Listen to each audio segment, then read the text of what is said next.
Another Thursday, that means it's time for another episode of BAM, that's Boris and Matt Weekly, where we talk about all things in the professional world of wrestling, sports, and entertainment. We're your hosts, I'm Boris, and as always, I am joined by Matt. Bonjour et joyeux Noël, comment ça va? How's it going? How's everybody doing out there? We hope you're doing well. Boris, it's like a little stocking stuffer before you open your presents. It's like the pajamas you open up on Christmas Eve. You know, the little gift before the gifts. Yep, that's exactly what this episode of BAM is, because typically we talk about sports, we talk about entertainment, we talk about a smorgasbord of wrestling. But today we are going to be focusing in on wrestling. And as we get closer to the end of the year, I think, one of the main gimmicks that we've liked to have is our lists. We started BAM off with a list. We counted down the top 100 matches at the mid-year. So, next week we're going to be doing the same, but because it is the year 2021, we're going to be doing the top 121 matches of 2021. But because this list, your list, has kind of evolved and changed and gone through some iterations, I think it's safe to say that some of the matches were left off. Now, yes, and some fabulous matches left off, Boris. Some really good ones and some stuff that we wanted to talk about, we wanted to touch on and reminisce about before we closed out 2022. Exactly. So because this has been overall a fantastic year for wrestling, whatever promotion you watch, it has just been a lot of fun. The wrestling business has seen its ups and its downs. Some promotions, are kind of left on the outside right now. We don't know exactly the future of a promotion like Ring of Honor, what the future holds for them, I should say. We don't know exactly where WWE is going in terms of a business, and business seems to be booming for AEW. But, the big question looming into 2022 is, can they keep this momentum? So as we want to celebrate wrestling, we want to also take time and celebrate the individual matches. So obviously, I think we both agreed that, we're going to go through the top cuts, the hard cuts, as you put it, on the top match list. So that's essentially what this episode is going to be. But before we go there, Matt, as we inch closer and closer to 2022, and we've reflected a bit more on 2021, I think we should talk a little bit about what we foresee in 2022 as it pertains to the wrestling promotions. We're going to, specifically specify around AEW and WWE. Those are the two that get all the love, all the attention. We're going to do that for this one episode of BAM, at least for our bold predictions, because like I said, 2021 was a hell of a year. No one could have predicted how 2021 unfolded, and I think that the same can be said in the future. But we have in our guts, we kind of have some predictions that we kind of want to chat about. You've said that a couple times, and I always say, I think that's more of an insult. Gut of guts, more of an insult than heart of hearts. But I feel you, big homie. Yeah, absolutely. So how do you want to do this? You want to bounce this back and forth? I have a bold prediction that's going to come up pretty early in the year. So I would like to start with that one, if you wouldn't mind, buddy. Bold prediction.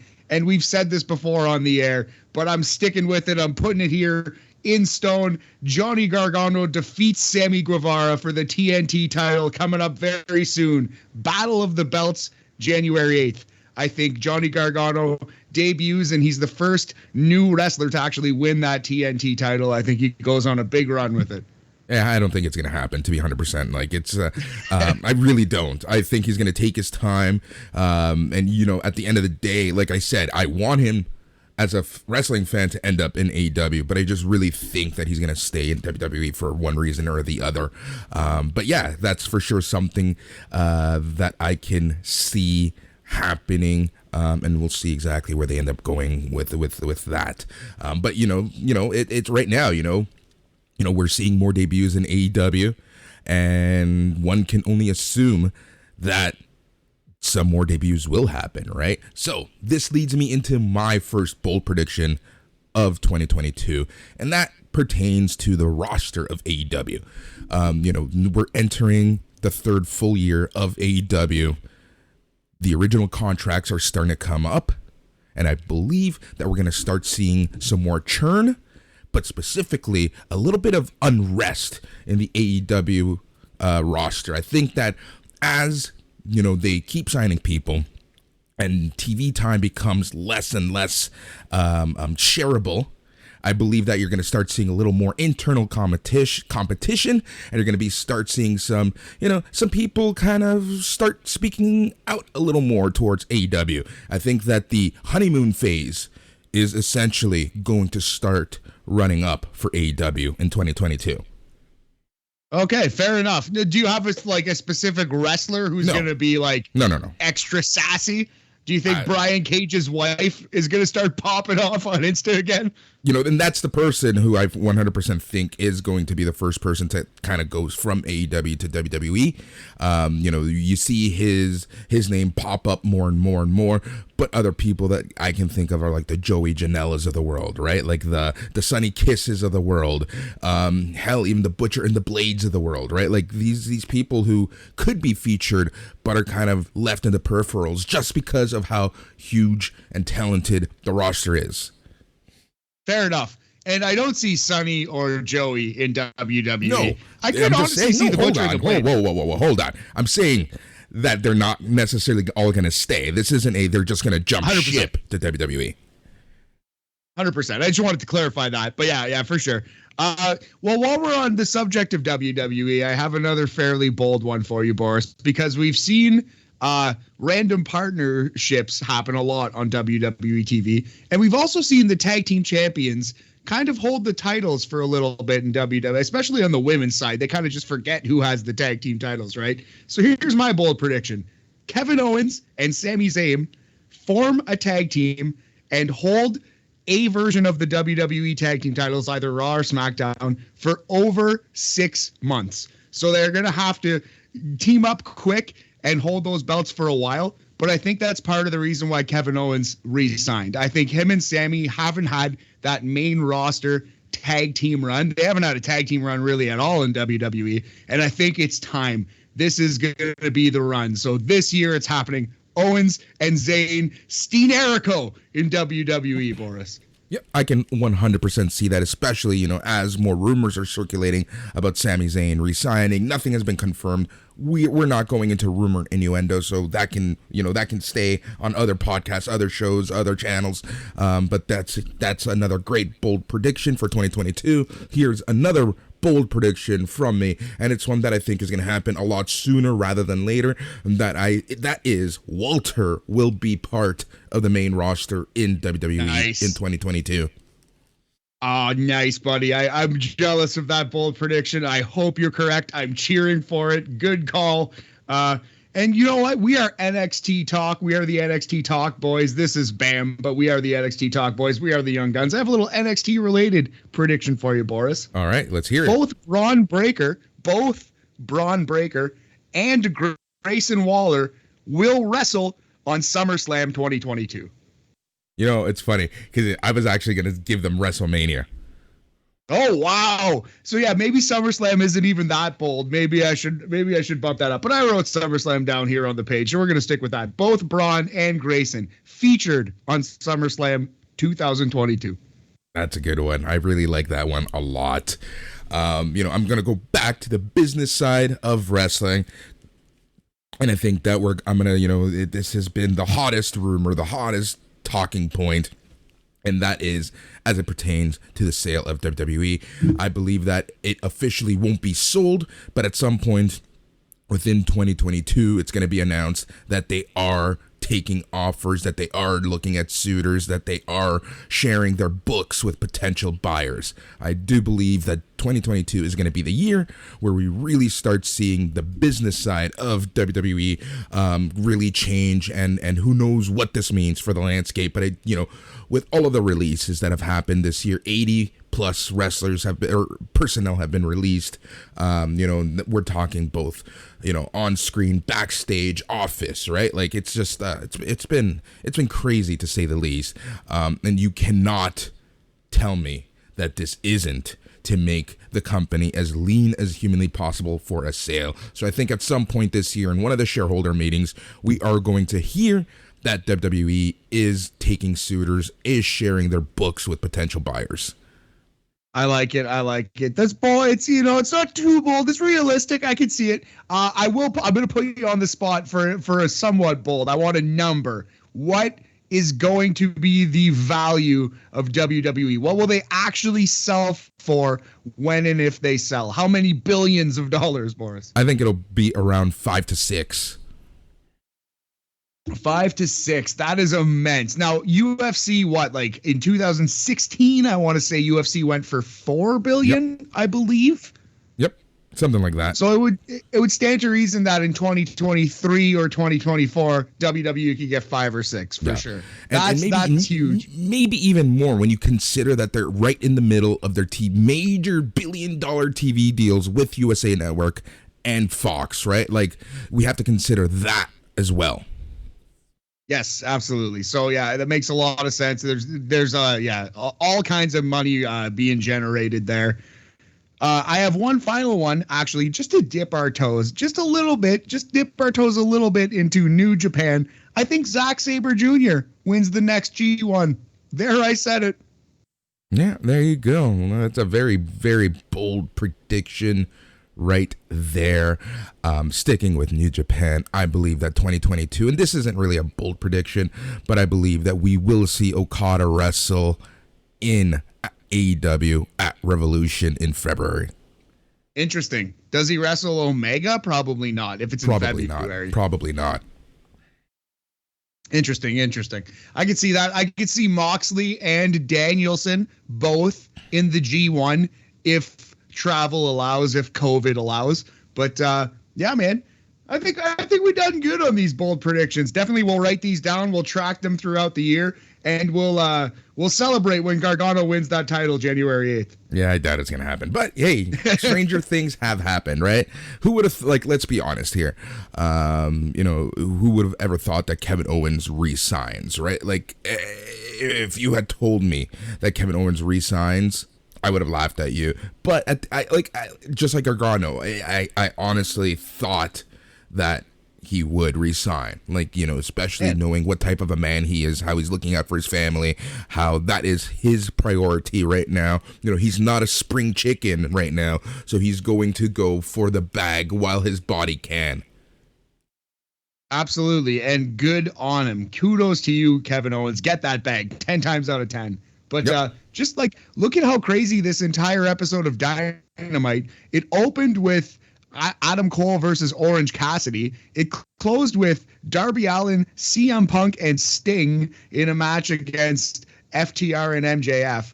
Sting hadn't wrestled until the start of this year, in a real actual match, right? That happened this year. That'll be on we'll be talking about that in the future. CM Punk was a huge return this year. Adam Cole wrestling in AEW TV. If you would have told us all of that Dynamite episode at the start of 2021, it would have blown our minds. It would have been crazy. So who knows what the next 365 days have in store, buddy. I have one last bold prediction, and I don't know exactly how this is going to play out. I don't know what exactly this means, but it's just something that seems to be very prevalent. I was actually going to kick off this one, but just the way that you started the conversation, I kind of tried to segue into it. But I really do believe that by the end of 2022, Triple H will not be part of WWE. Oof, that is massive. That is extremely bold. I wonder if that's even feasible. Because Stephanie McMahon is such an integral part of that company, and she's so close to her family and her father. I wonder what kind of rift that would cause personally. There's a whole ginormous can of worms there, buddy. That's very interesting. We shall see. But if Nick Khan continues to take over the business side of stuff, and on the creative side, you have the Bruce Pritchards and the Kevin Dunns of the world really sinking their teeth into things, and have Vince McMahon's ear, at least for now. Where does this leave Triple H, right? Like, we've seen his role change like 3 or 4 times in the past 3 or 4 years. You're 1,000,000% on the money there, man. He got unfairly blamed for what happened with NXT.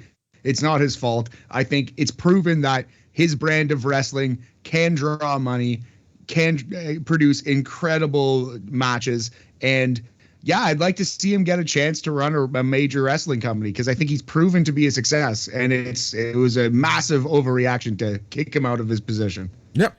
100% it was. And, I think that one day his wrestling historians are going to take a look at what happened to Triple H and kind of make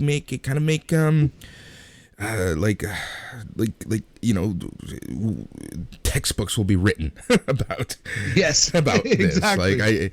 Folk songs. Yeah. Exactly. About the martyring of Triple H. Exactly. I wanted you to say it because it's something that you said earlier, which resounded, just because this is something that I've been thinking about more and more, as we kind of see that the influence of Triple H is just loosening in WWE. It's like anyone who was seen as a Triple H signee is gone. His NXT is gone. Everything that he's essentially done is gone. So we'll see what happens. Yeah, rough year for the King of Kings. Hopefully it gets better in 2022, because it can't really get much worse than it did for Triple H. Of all the people who had bad 2021s, and Boris, a lot of us had a rough 2021. I think Triple H might have had the worst. He might have had the worst year of anyone. Yeah, for sure. It's up there to say the least. All right, buddy. So I think that's going to wrap it up for the bold predictions. Again, we'll check back on those throughout the year. But so I think it's time to get into the top 50 hardest cuts. Now, I was thinking as well, because there's still one more big show to come in 2021. There's a huge Stardom show, Stardom Dream Queendom, December 29th. And the reason why we bring that up is because the main event of that show has a real good chance of cracking this list and pushing another match out. So I was thinking, should we start with that, or should we close with the match that might actually be cut? You know what I mean? I think it's on the list the one right that now. Could be cut, and we'll kind of take it from there. Okay, so let's do that. So there are 2 4-star matches on the actual list of 121. Everything else is 4.25 stars or above. So these are the 2 matches that are hanging on for dear life that could be cut if something happens to pass them on Dream Queendom, December 29th. Both from AEW, Boris. You tell me if I'm crazy. Match number 121 on the list currently, Hangman Adam Page versus Kenny Omega, AEW Full Gear, the world title match. Match number 120 currently, Jon Moxley versus Kenny Omega, exploding barbed wire death match. Your thoughts? I don't know how the death match is even on this list. The fact that it's even in the top anything is crazy to me. And I think I agree with you on the Adam Page Kenny Omega match, but I think a lot of listeners are going to have some words with you. Interesting. Well, feel free to direct all complaints and concerns to Boris's Twitter, where he will deal with them. No, I thought the Hangman Page versus Kenny Omega match, while very good, it was a touch disappointing. Maybe it was just the length of the show. Also, I hated the Young Bucks thing at the end. I hated that they had to work in the cheesy, Matt Jackson, nodding. It was way too on the nose. And as for the exploding barbed wire death match, I thought that was an incredible match that was ruined by a very terrible finish. And if your entire match is building up to one big spot and you blow the spot, it hurts the match. Well, but I thought this was like a 4.5. You just said it. If the entire that's what I'm saying. Match is building into one big spot, how could it even be top anything? Well, because it was like a 4.5 star match, 4.25 star match that was hurt. by that. And I docked, I would say, a full half star, full quarter star-ish. It went knocked down from like an 85, 87-ish percent to an 80. So it is the best 4-star match that I saw all year, or like the worst 4 1/4. You know what I mean? It's that's why I have it where it is. Yeah, cool. It is what it is. It's your list, right? So I don't know. It's just like, for me, that match just wasn't good. It just was not a good match. It just was not entertaining at all.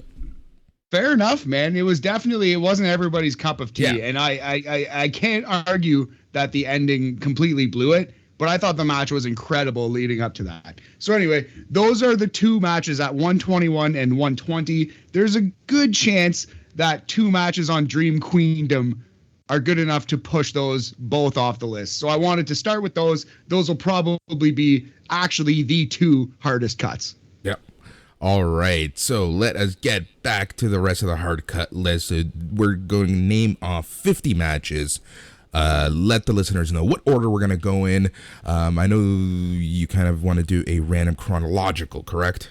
Yes. Just because these are all 4-star matches from this point. They're all 4 out of 5, 80%, A- if you wanted to be a dick about it, Boris. But 4-star matches.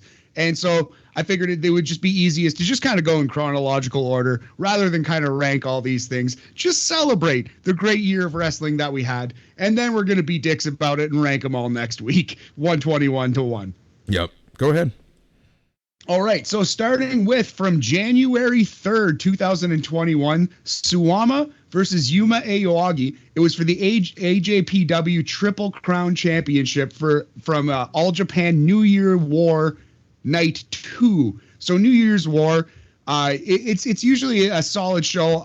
All Japan is a pretty big blind spot for me, but I watched this match. I really enjoyed it. It was on the list for a very long time. Yep. I do recall this on the list. I don't remember watching all of it. I know I started at some point, but I don't remember too much of this match. Yeah, All Japan is something we need to watch a little more, but there's so much wrestling out there. It would be nice to find some more time for All Japan. Next up, from January 6th, 2021, the NXT Men's World Title, New Year's Evil, Finn Balor versus the newest AEW signing, Kyle O'Reilly. Oh, it's so crazy when you say that. It's like, think of the days that were in NXT when the year started. This match was fantastic. This was a great match, especially for being on free TV. Totally agreed. Absolutely, yeah. Man, remember the days of Kyle O'Reilly and Finn Balor and 4-star matches all the time on NXT. Those were the days. Those were the days of our lives. January 15th, 2021, our next match from Ring of Honor Television, the Ring of Honor Television title, Dragon Lee versus Ray Orris, tore it up in January. Yep, I remember this match really well. These guys have just had so many matches this year, but I think that this was probably their best one. I think this one would probably be it. Yeah, I think so too. This one or the one that just happened on Final Battle? Yeah, I was thinking of that one, and also the one that happened, I think it was sometime in March. Yes, I know it was a multi-man match as well. I think there might be on our next week's list, there might be a triple threat that shows up, I believe, from the anniversary show in March. That's the one I'm thinking of. That's the one I'm thinking of. Anyways, yeah.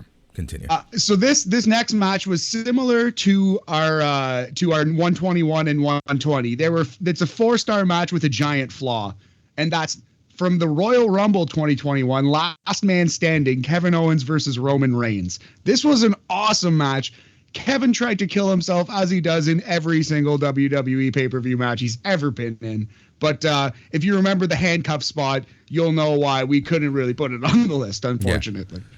And that's the thing, right? Like, this match was great, but people will only remember the botched handcuff, bit. So I kind of find it funny that you would have this as a hard cut and not the exploding barbed wire match. Yeah, I actually would think this might even be number 122. It's right in that same level to me. Right. All right, next up, February 24th, AEW Dynamite, Lance Archer versus Ray Phoenix. The one and only time Lance Archer has sold for a man shorter than 6 feet. Yeah, I remember this match really well. This match was fan-freaking-tastic. I really like this one. I remember we watched this one together up in your place, and yeah, this one was good. Yes, absolutely. Ray Phoenix is still somehow underrated. That man's incredible. Here's something that was a little bit of a hidden gem from March. IWGP World Heavyweight Champion Kota Ibushi versus El Desperado. I might have actually underrated this match. I should have gone back and watched it again. But again, there's only so much time in the day. So we have it here. 4 stars. Despi versus Kota. Yeah, this is when El Desperado was like really making a huge push at the beginning of the year. He had like a great early year run, and it was really the commentary. They just went in depth about how his backstory and how he donned the gimmick and all of that stuff. He, like I said, the first few months of the year, he was just on fire, 100%. Yeah, and then this match was kind of like the culmination of that early year run, that early year push that he got. Yeah, it kind of sucks that he couldn't really sustain it, although that wasn't much of his fault. That was New Japan just being in a rough spot. But we're going to keep it going with New Japan. 3 straight matches from the New Japan Cup in March. So we have from round 1, Gabriel Kidd versus Zack Sabre Jr. Awesome technical battle. From the Sweet 16, Kenta versus Minoru Suzuki. 2 surly older dudes just beating the shit out of each other. And from the Final 4, David Finlay versus Will Ospreay. Arguably the best David Finlay match. Yeah, so the Suzuki and Kenta match, that match was just so good. Just 2 guys who just are angry at the world, who wanted to kick each other's ass. Again, we watched this match together. And the Brian Finlay match, I think that is probably his best match, period. Yeah, I would think so. I can't tell you a better David Finlay match off the top of my head anyway. I can name you like 10 or 15 better Fit Finlay matches. Yes. But are we ever going to see David versus Fit, by the way? Probably not. I think that ship has sailed. I think so. Sadly. All right. Next up, former WWE wrestler Daniel Bryan challenging for the WWE title at Fastlane March 21st versus Roman Reigns. Yeah, this match was so good. Again, Daniel Bryan, he just had a hell of a year. He just brings out the best in everyone, and the amount of high caliber matches that he's had throughout the year, it's insane. How he cannot be named everyone's male wrestler of the year, I don't understand how he cannot be. Yeah, AEW MVP, arguably, definitely the best star rating average in AEW, and was in the WrestleMania main event. So I think he's had one of the best years of all time, arguably. Yep. Definitely my wrestler of the year. Exactly. All right. Next up, speaking of AEW, Brandon Cutler makes our hardest cut list. Take 2. Brandon Cutler makes our hardest cut list. Brandon Cutler and the Young Bucks versus Laredo Kid and the Lucha Brothers from March 24th's Dynamite. Yes, this match was great. I believe this was Laredo Kid's last match on Dynamite. Is that correct? I think so. Yeah. I think that stands to reason. I don't recall seeing him since. Yeah, I think this was his last one, and they kind of built it up as so. But yeah, Lucha Bros. What more can we say about them? Laredo Kid is one of the most underutilized talents in the world, in my opinion. He can just make a huge name for himself here stateside, and I kind of want to see him more. Doesn't matter which promotion brings him in, but yeah, I want to see more Laredo Kid. That's for damn sure. Couldn't agree with you more, buddy. Laredo Kid kicks some ass. From the same episode of Dynamite, March 24th, 2021, Darby Allin versus John Silver for the TNT title. Johnny Hungy. This was a very fun match. Darby Allin's TNT run was great. Yeah. Isn't this when Johnny Hungy separated his shoulder or something? I think he did get injured in this match, yes. Yeah. Yeah, this was a great match. And you know what? This is why I love AEW. One of the things I like about them a lot, I should say, is, and that's they have they give people these opportunities to main event, and they give it their all. Sometimes, they get injured because of it, but, the match itself is just fantastic, right? Like, you can't build stars without giving people opportunities. Absolutely. Yeah, Johnny Hungy is one of those guys who has really capitalized on the opportunities he's been given. So we're taking a hard right here. We're going deep Joshi cut. Ice ribbon, Boris, for the Ice X Infinity title. Champion Tsukasa Fujimoto versus Maya Yukihi. Tsukasa Fujimoto went on an awesome Ice ribbon title reign. She was the Ice X Infinity title is like the biggest championship in Ice ribbon, and she was the Kenny Omega of that promotion. She was a babyface. She's similar to Riho in stature and somewhat in style, although she's more dominant. Riho tends to wrestle purely as an underdog from underneath, I find. Fujimoto is actually on offense a little more, but I really like her. I think she was a revelation. I've watched more Ice Ribbon this year than I ever have before. Yeah, I think it's safe to say, Matt, that I've watched more wrestling than this year from other promotions than I have before. Yes. Yeah, more Ice Ribbon being any Ice Ribbon. I hadn't seen a second of Ice Ribbon before we started this podcast, but I love this match, and you're going to hear more about Tsukasa Fujimoto coming up next week as well. Excellent. Love it. Here's a match that we disagreed on a couple times on a podcast already, but I'm bringing it back up. Arcade Anarchy, Boris, March 31st. The Best Friends versus Kip Sabian and Miro. 4 stars, I say. Here's what gets to me about this match. We have watched hundreds and hundreds and hundreds and hundreds of matches. Like, honestly, I almost want to keep track next year of how many matches we watch. And yeah. This is your top 170 or 161? Seriously? Yeah. Seriously? It's in there. Seriously? It's Seriously? seriously. Matt, I don't know about you sometimes. 4 stars, 80%. This is A-. Oh my God. I really liked it.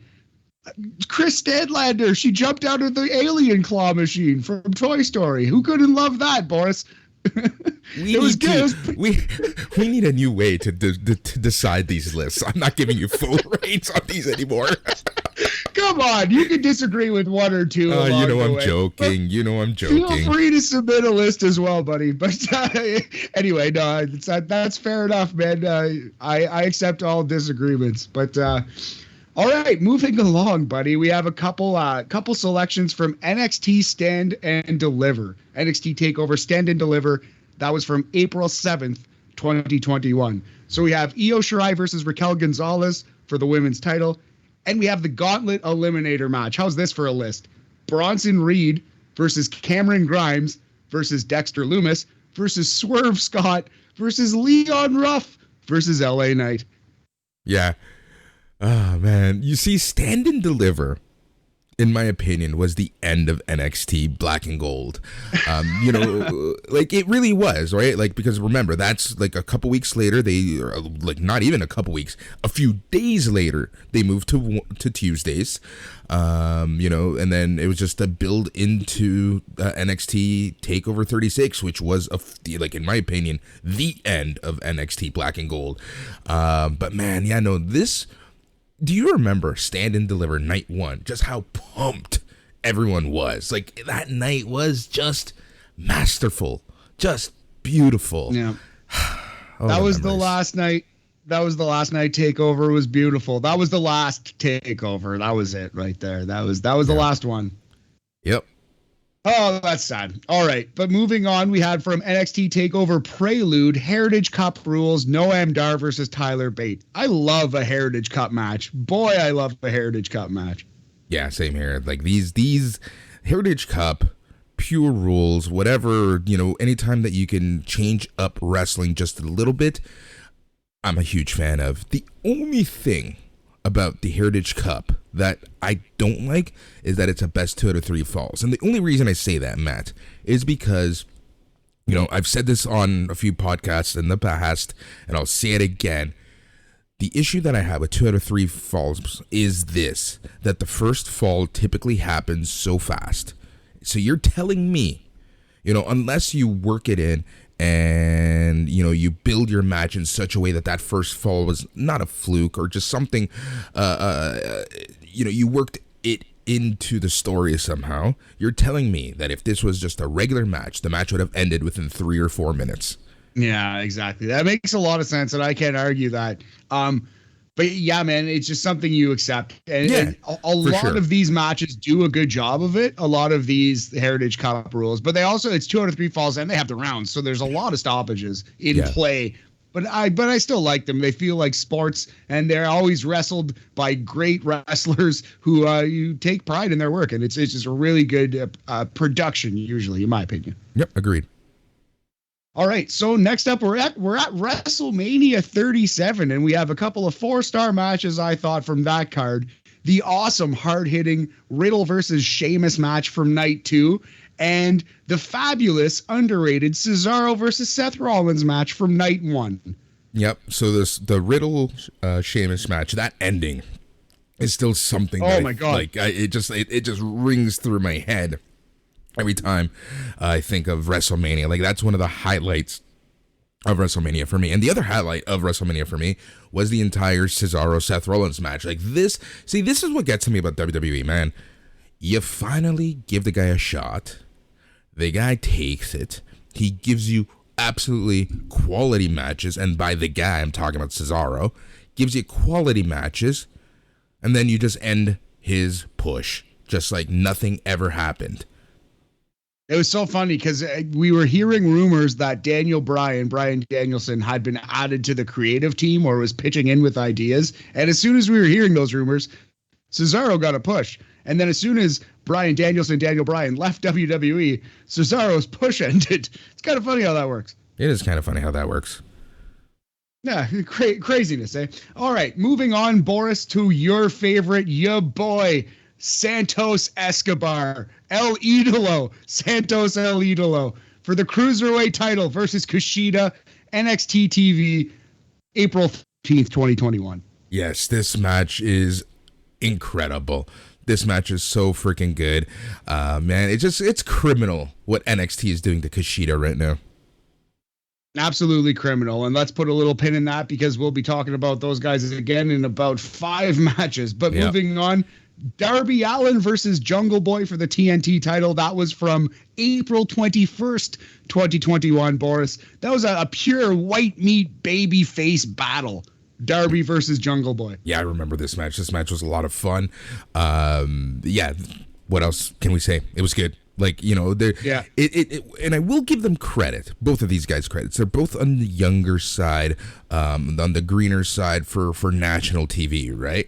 And one of the hardest things in wrestling is probably doing a good, entertaining face v face match. And that's exactly what these guys gave us. And I think that, kudos to them that they were able to pull it off and have a great match. And it just goes to show you sometimes your in-ring can make up for everything else. 100%, 1,000%, 1,000,000% agree with you there, buddy. And yeah, I think kudos to them for pulling that off because it is a tricky situation. It's a tough proposal, the babyface match.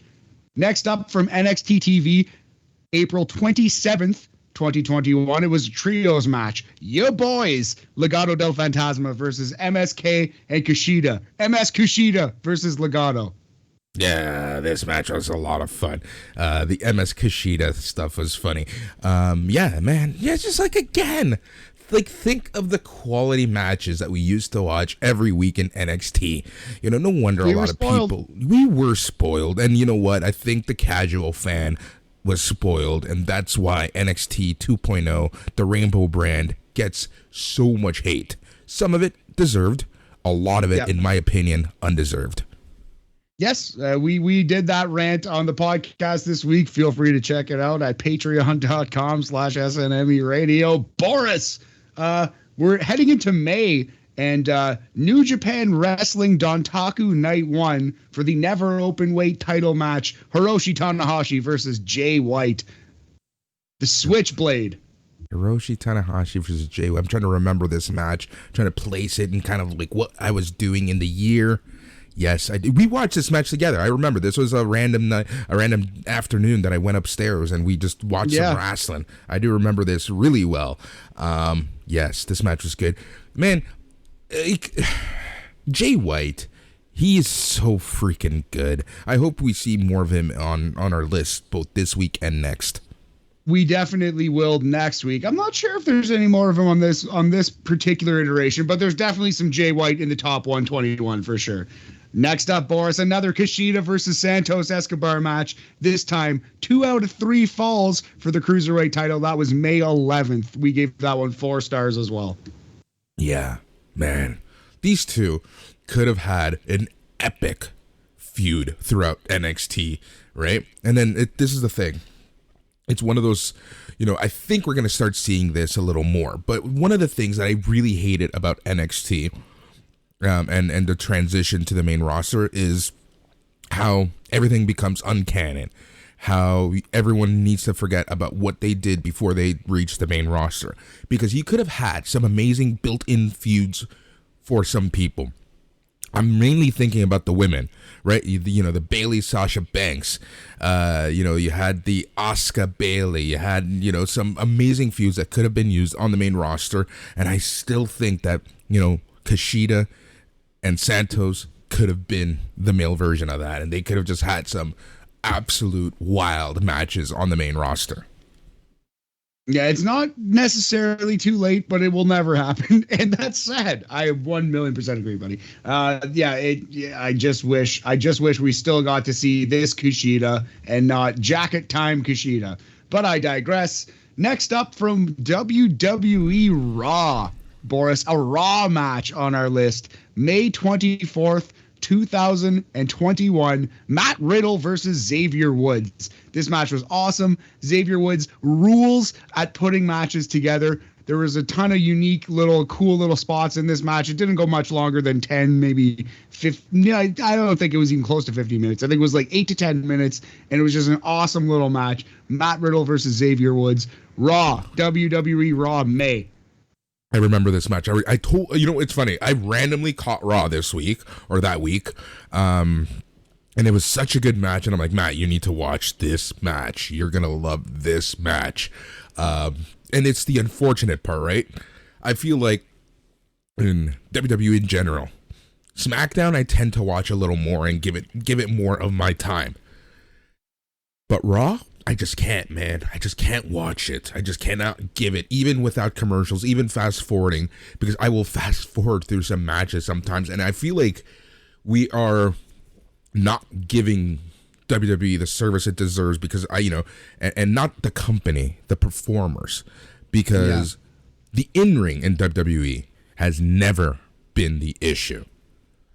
No, never, ever. And man, it's just WWE Raw is paced such a way that it's unwatchable. It's just they kill so much time. The 3-hour thing is just a bridge too far for most fans, for me included. The way WWE paces their shows now, and now with the whole Peacock pay-per-view stuff and the commercials, oh man, when it becomes so apparent when you watch other promotions pay-per-views, except for NWA, because NWA is not that good.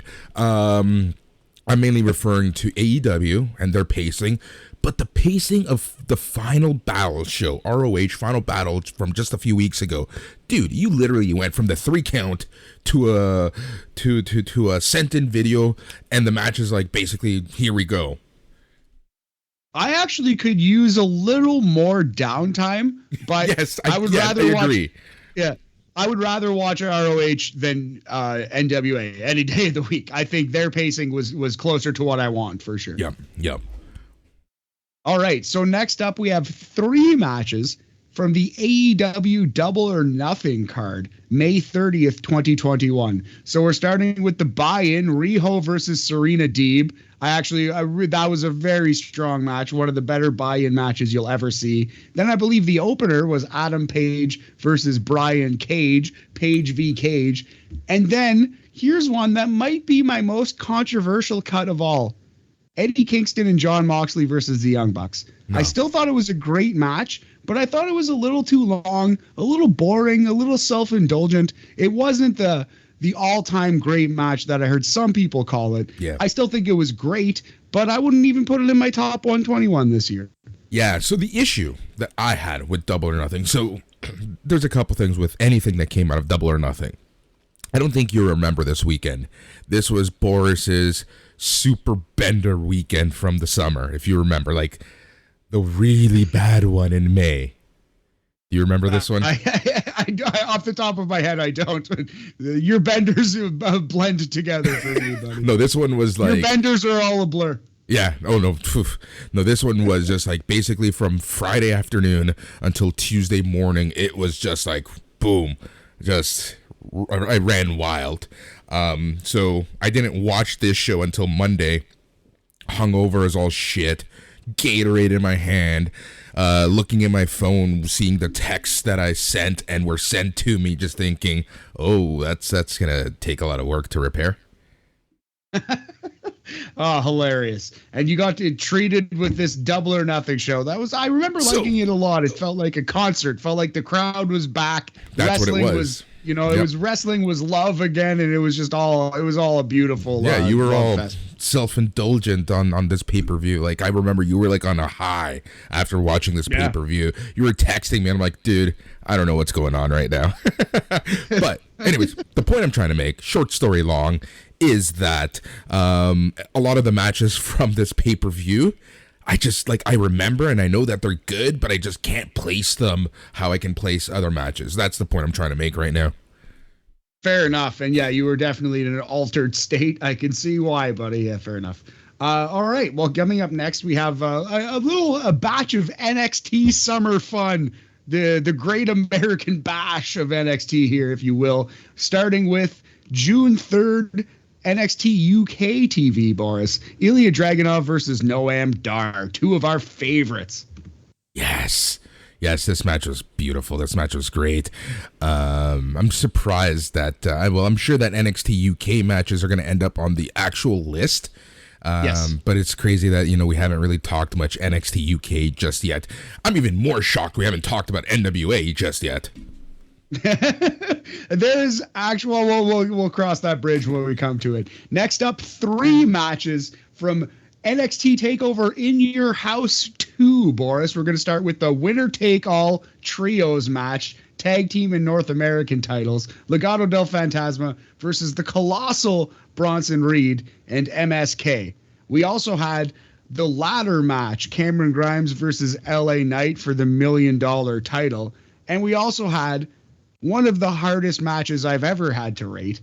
Adam Cole versus Karrion Kross versus Kyle O'Reilly versus Johnny Gargano versus Pete Dunne in a fatal 5-way as the main event of that show. Yeah, this show got a lot of hate. This show, I remember just like a lot of people did not like this show, the In Your House show, and especially the main event, because this is when Karrion Kross just completely ripped through your entire main event scene. And, he's not even around anymore. Go figure, right? This was just weeks before. June 13th. Yep, this was just weeks before he jobbed out to Jeff Hardy. Man. June 13th. It's so crazy. That feels like a lifetime ago. It's funny because I remember exactly what date this was. Like, I remember that weekend. It was another fun weekend. And, like, in general, yeah, man, that In Your House show, I just remember, I remember hearing the after party, and it just be getting a lot of not so happy critique. Yes. Let me just read those names again, because I'm just reading them over and over. I know. My mind is Karrion Kross, champion, defended and crushed against Adam Cole, Kyle O'Reilly, Johnny Gargano, and Pete Dunne. By God, JR. If you had told me that Pete Dunne is the one that not only stays, but resigns with the company, I would have laughed. I would have scoffed at you. I would have spit in you. Man, we like spit in me? Anyway, the Karrion Kross. Jesus Christ. The Karrion Kross thing, we were so worried that it was going to kill NXT forever. And guess what? It did. He did kill it forever. He did. Karrion Kross killed the black and gold. We were right, Boris. We were right all along. Oh my god, dude! I can't. I got nothing. Again, Pete Dunne, good old Pete Dunne is the one who stayed and re-signed and got his ass kicked by Gabagool yesterday. Truth is stranger than fiction, buddy. Next up, July 1st, NXT UK TV, Jordan Devlin versus A-Kid. I was wrong about Jordan Devlin. I wear crow on my face. I eat that crow every day. Yeah, man, Jordan Devlin is a good wrestler, and this was a good wrestling match. I love A-Kid. He's the new Rick Martel. He's the babyface Rick Martel of our generation. Yeah, man. This match was good. I remember this match really well. I remember this match just because of how much you hated Jordan Devlin at this point. Yeah, and I've come around. You know, we have to learn from our experiences. And it's a match. You know what match? I don't want you to spoil anything, but if the ladder match with Jordan Devlin and Santos Escobar isn't on your top 121 list, you still have a bias. No, well, it's not. It's not on the list or this list, and there's no bias. I am, just a fair and honest critic. Anyway, but yet you have a failed explosion match in this list. Jesus Christ, I don't know what I'm gonna do. And Arcade Anarchy. Oh my God, your favorite. Coming up next, we have a 2-pack of Ring of Honor matches from ROH Best in the World, Boris. July 11th, 2021. That's Dragon Lee versus Tony Deppen for the Ring of Honor TV title, and Jonathan Gresham versus Mike Bennett, your boy, for the ROH Pure title. Yeah, both of these matches were good. Tony Deppen, man, he's so good. Yeah. Yeah, he's the new Dean Malenko. Tony Deppen is. He has a lot of Dean Malenko vibes, and that Dragon Lee versus Tony Deppen match was famous for Dragon Lee's plancha Canadian destroyer suicida. He did a tope suicida into a Canadian destroyer. It was insane. Yep. And what's crazy is that that's not the craziest thing he's done all year. Yes, yeah, exactly. Oh, Dragon Lee, yeah, he's absolutely wild. He'll invent moves and ways to kill himself or his opponent. Yeah, coming up next, we had a match that was the only knock on it was that it was just a little too long. It went like 36 minutes, but it was a fabulous wrestling match. Money in the Bank 2021 Universal title, Edge versus Roman Reigns, Boris. You remember this one? Is it still going on? Yeah, this is the thing, right? Not every title match, not every main event needs to be 40 minutes to an hour long. You can't have a good 10-15 match if the story calls for it and you lay it out in such a way that it makes sense. Please, wrestling business in 2022, please don't give us hour-long, unless it's deserved, like, certain matches. Don't give us hour-long main events all the time. Title matches also. Yes. Brevity. You please lean to the, less is indeed more. Coming up next, AEW Dynamite, August 18th, 2021. The best match of Sean Spears' career versus Sammy Guevara. Yeah. I got nothing. Yeah, no, I just really enjoyed this match. This was the best work that the Perfect 10 Ty Dillinger ever produced in professional wrestling. Sammy Guevara versus Sean Spears, a 4-star match and a worthy, off the post on this list. Coming up next, here's one that I really enjoyed. A lot of people didn't like. I thought it was a great match. Cena versus Roman, Universal title, SummerSlam 2021. Yeah, I thought this match was fine. I didn't have an issue with this match at all. Outside of the fact that I feel like there was just so much hype against WWE that weekend, thanks to CM Punk. Yes. That's a really great call. I think that was definitely part of it. But that match was slept on. It was really good. Coming up next from NXT TakeOver 36, August 22nd, Butler Diapuestas, Boris, Cameron Grimes versus LA Knight. Yeah. This is a good match. Cameron Grimes and LA Knight just have good chemistry with each other, and they can always have a good match. And this was just one of the, I think 4 or 5 matches that they had throughout the year. Yeah, and this might have been the best one. I really love Cameron Grimes' work, man. That guy is so reliable, so goddamn good, such a professional. Coming up next, AEW Saturday Night Dynamite, Boris, August 26th, 2021. Jungle Boy's world title match versus Kenny Omega. I didn't lose my mind for this match as much as some people did, but I would be a fool if I tried to tell you it wasn't great. Yeah. I can see why this match is on the hard cut list. It was a great match, right? There's no denying that, but there were better matches. Yeah. Done. Period. That's I it. agree with you. That's it.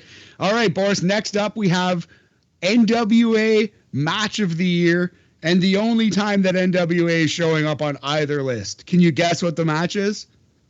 No. I really can't right now. Is it the only Nick Aldis, Trevor match? Murdoch? No, it's not. It's the only 4-star match in NWA all year that I've seen. No idea. Brawl in the Lou. Crimson versus Tim Storm versus Tom Latimer. This match blew my socks off. It was so good. Yeah. And I really didn't want to cut it. I think this was probably number 124 or 125 on the list. It just got cut. It was holding on for dear life, but I couldn't justify it at some point anymore. But I really did enjoy this match a lot. Next up, this is one that I might be on an island on, but I'm willing to go to bat for it. From AEW All Out, Britt Baker versus Chris Statlander. Really good match. And it was a case that Britt Baker is better in the ring than people realize. Yeah, a lot of people still give Britt a lot of flack for her in-ring, but yet, some of her matches are going to top people's match of the year list, right? Yes, absolutely. I find that every time Britt defends the title, Tony Khan goes, "Oh, I think that was Britt's best defense yet." And he definitely said that after this Chris Statlander match, but I think he was right this time. I think this was probably her best defense yet. Yeah, agreed. All right, next up, a G1 Climax 3-pack for you, Boris. Naito versus Zack Sabre, the match where Naito gets injured on night 1. Ibushi versus Ishii, they can never go wrong on night 3. And Ishii versus Zack Sabre Jr.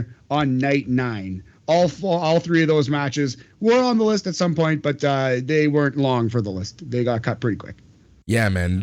Honestly, we can make a top of 50 just G1 matches. Oh, yeah, absolutely. Maybe we could do that next year. No, probably not. All right, we're getting down to the nitty gritty, buddy. We're into October. We're into the end of October. These are the final 5 matches that we'll be talking about here tonight, starting with another one that I really wanted to work this into the top 121. It was hanging on, but I had to cut it. Bryan Danielson versus Dustin Rhodes from the World Title Tournament Round 1. Saturday Night Dynamite, October 23rd, 2021. This match ruled. Goldust versus Bryan Danielson.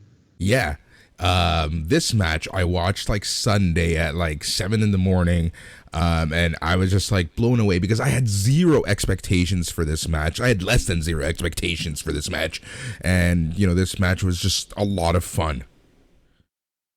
Yeah, absolutely. Here's another match that was a lot of fun, perhaps too much fun for some, Boris. From the Halloween Dynamite, October 27th, 2021, the 8-man tag, the Ghostbusters tag team match. Colt Cabana, Evil Uno, John Silver, and Stu Grayson versus Adam Cole, Kenny Omega, Matt, and Nick Jackson. Yeah, God forbid people have too much fun in professional wrestling, right? There is the line sometimes, but if every one of their matches was like this, one of their matches being the super elite, the super clique, whatever they want to call themselves, that would be the issue. But they've been pretty good at not going overboard, a lot of people claim they do.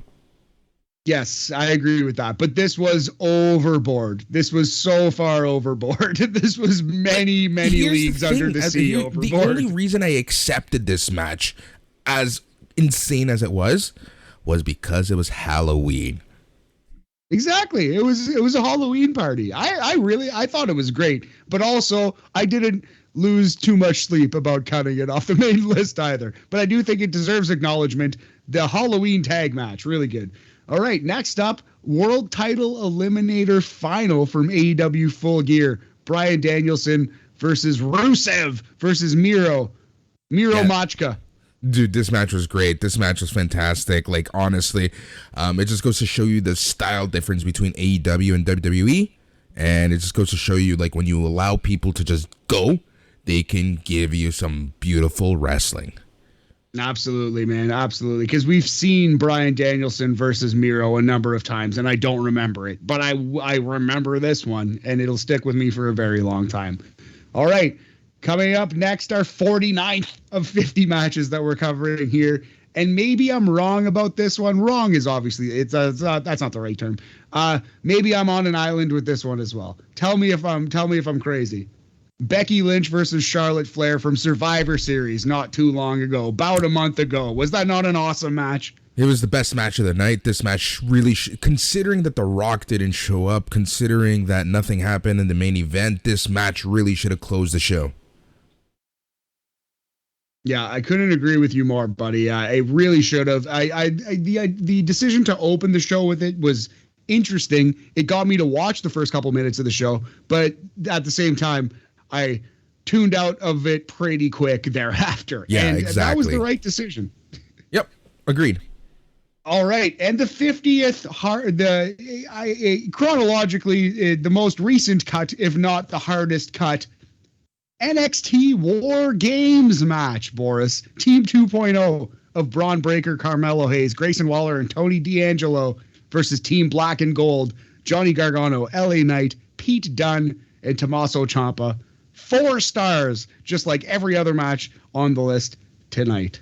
Yeah, this match was good, man. Like, honestly, this goes back to my statements about people just crapping on NXT right now. This match was just so well done. You know, you have a bunch of rookies, and this is literally their first pay-per-view. You put them in a War Games against some pretty scary opponents, and, you know, you got gold out of it, and you're getting some amazing storytelling going into the match. This is what Survivor Series should have been, and now you have, like, bona fide superstars coming out of on the other side of this match. Yeah, buddy. Yeah, absolutely. This is what Survivor Series should have been. So well put, man. Great call. This is why can't Survivor Series be this instead of some manufactured war between two teams who just shuffled their decks anyway. None of the people on the teams have any, loyalty to the teams. Just ridiculous. Just a waste of time. But yeah, so that was our 50 hardest cuts. And again, remember that AEW World Title match between Paige and Omega, and that exploding barbed wire match, those might be cut as well, depending on how good Stardom Dream Queendom is on December 19th or 29th. No, that's an awesome list, man. Some really great matches. And again, just, you know what I love the most about these top of or whatever, these types of lists? It's that you get to reminisce. You kind of get to remember, oh yeah, that match was great, right?